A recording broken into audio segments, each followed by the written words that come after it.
दक्षिण भारत में किया था और हमारी बेटियों को वस्तन टैक्स लगाया था, वो घटना ताजा हो गया। जो याद है मुझे वो तारीख, मुझे याद है वो दिन जो नांगोली नाम की महिला की बहुजन बेटियां ने अब तक काट करके नंगे उनको विरोध करने का काम किया था। बहुत सही बताइए, आज एक घटना ताजा कर दिया। आज वो घटना का याद करने के बाद मुझे दुख हो रहा है। पुनः इस देश में मनुवादी लोग हमारे संविधान को चुनौती दे रहे हैं। उन्हें उसी युग में ले जाना चाहते हैं जहाँ हमारे पुरखों के पांव में बेड़ियां लगाया था, वही दिन को लाना चाहते हैं जहाँ हमारे पुरखों के पीछे झाड़ू लगाया था। आज भी मैं एक दिन याद है जो कुछ ही क्षण पहले मैं देखा था, जब हमारे बाप दादा जमींदारों के घर में काम करते थे। दलित नेताओं में उनसे कहना चाहता हूँ, आप भी सुन लो, आपके बाप दादा को भी वो सजा मिला था कि आज भी जब हम काम करने जाते थे तो कुत्ता से भी खराब बर्तन में हमारे मजदूरों को खाना दिया करता था। वो दिन को भी याद करना बहुत दिन नहीं हुआ। आज जब बाबा साहब ने समय बदल दिया तो आज हम नाम नहीं लेना चाहते हैं कुछ गद्दारों का, जो दुश्मन के गोदी में खड़ा होकर हमारे संविधान को विनाश करने वालों के साथ में खड़े। मित्रों, समय का अभाव है, बहुत कम समय है और बहुत कम समय में मुझे बात करनी थी। पंत जी का आदेश हो रहा है, इशारा हो रहा है, इसलिए मैं एक दो बात कहना चाहूंगा। और एक बात ये मैं कहना चाहूंगा, उन्हें इशारे में कह देना चाहता हूं कि माना जो आज इल्जाम लगा रहे हैं, कुछ लोग इल्जाम लगाते हैं सुमित रतन पर, कुछ लोग इल्जाम लगाते हैं राजेंद्र पाल गौतम पर, तो उन्हें मैं कह देना चाहता हूं, माना कि इन बातों को सींचने में कुछ पत्तियां टूट गई होगी, माना कि इन बातों की सोच सींचने में कुछ पत्तियां टूट गई होगी, तुम कुछ से इल्जाम लगाते हो बेवफाई का। माना कि इस बातों को सींचने में इसे मैं संत कबीर सदगुरु कबीर के लिए कह रहा हूं, एक शेर मैं बाबा साहब अम्बेडकर के लिए कह रहा हूं, एक शेर मैं आदरणीय योद्धा जो बहुजनों के नायक के रूप में लड़ाई लड़ रहे आंदोलन सुमित रत्न के लिए कह रहे हैं कि माना कि इस बाबों को सींचने में कुछ पत्तियां टूट गई होगी, तुम मुझ पर इल्जाम लगाते हो बेवफाई का। जिसने कलियों को रौंद दिया है अपने पैरों के तले, वही आज कसम खा रहा है आपकी रहनुमाई का। कितनी अफसोस की बात है। तुम मुझे किससे लड़ाना चाहता है? ये मेरे ही भारत में तुम मुझे हिंदू, तुम मुझे उनसे लड़ाना चाहते हो, तुम मुझे प्राचा के खानदान के लोगों से लड़ाना चाहते हो जिससे हमारी कोई लड़ाई नहीं है। वो हमारा पुरखा है, वो हमारा मित्र है, जिसका हमारा डीएनए। क्या इस देश के अभियान में आज वही तारीख ताजा हुआ जब सावरकर की जन्मदिन पर भारत का संसद का ओपनिंग हुआ, तो ताजा हो गया वो दर्द, निशान सामने आ गए।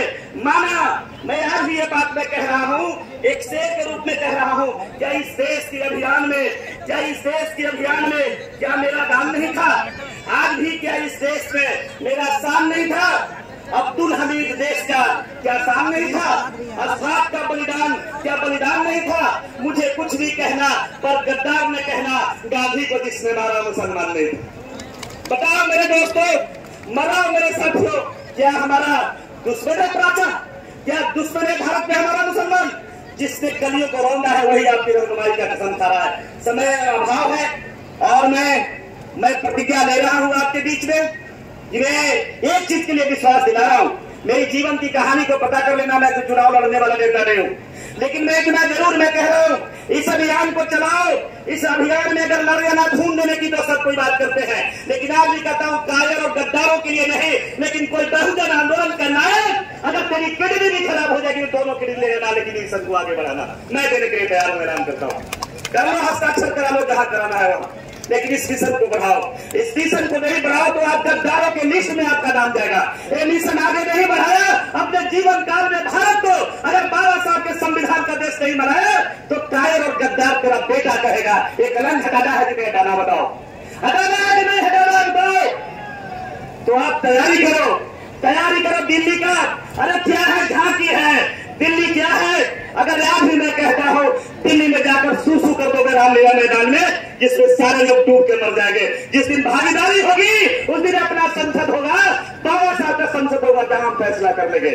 और बेटा एक बात कहते जा रहा है, जिस दिन हमारी संसद आएगी, तेरे पाप की कहानी का इतनी बड़ी किताब है, एक एक अक्षर निकाल कर तेरी माँ की छठी का दूध याद करा कि नहीं कराओगे? बोलो, बताओ। आज साबित करा दिया सुमित रत्न जी। एक गाना गा रही थी एक ठाकुर की बेटी कि यूपी में कारा, तो कुछ लोगों ने कहा कि यूपी में बारा।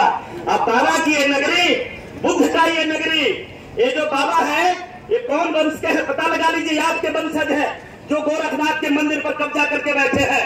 वो गोरखनाथ में बाबा नहीं, गोरखनाथ में बाबा सुमित बाबा, सुमित बाबा का चल रहा है, देख लीजिए।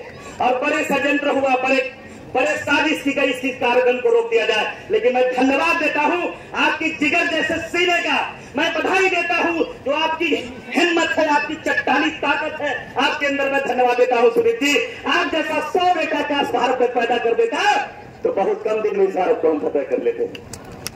आप बताओ इसमें से अपने बेटा को सुमित बनाओगे कि नहीं बनाओगे, राजेंद्र पाल गौतम बनाओगे कि नहीं बनाओगे, बाबा साहब का बेटा अम्बेडकर का खून आपके अंदर है तो दूसरा अम्बेडकर बनाओगे कि नहीं बनाओगे। लेकिन आज भी मैं कह रहा हूं मेरा एक बेटा और एक बेटी है, इसे पढ़ा लिखा कर आगे कर रहा हूं। अगर कुछ बनना होगा तो मैं यही कहूंगा, बुद्ध का उपासक बनना और बनाऊंगा, मैं यही प्रयास करूंगा। इन्हीं चंद शब्दों के साथ मैं अपनी वाणी पर मिला रहा हूं। जय भारत, जय संविधान, जय बाबा साहब अम्बेडकर, नमो बुद्धाय, जय सद्गुरु कली।